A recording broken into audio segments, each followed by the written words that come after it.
سەرەتا بەخێر بێن بە تاکید کە ئێمە یەکێک لە دروشمە هەرە سەرچیەکانمان بۆ هەڵبژاردننی پەرلەمانی عێراق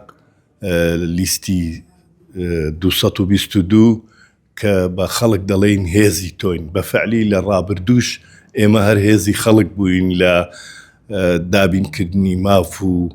ئیمتیازاتەکانی هەرێمی کوردستان لە بەغدا هەر لە سەردەمی جەنابی مام جەلالەوە ئەو کاتانە یەکێتی نیشتیمانی کوردستان لە بەغدا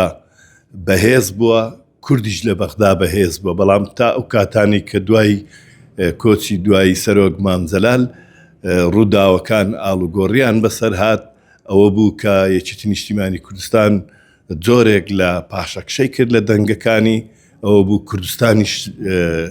پاشەکشەی کرد لە بەغدا و پێگەی کورد لە بەغدا لە پاشەکشەدا بوو. بۆیە ئەگەر هەر کاتێک یەکێتی نیشتیمانی کوردستان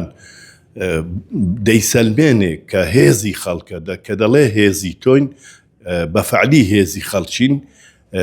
ئەو کاتانێک کە یەکێتی نیشتیمانی کوردستان لەوێ بەهێز بێ بە تاکید کوردی هەموو کوردیش لەوێ بەهێزە. بۆچی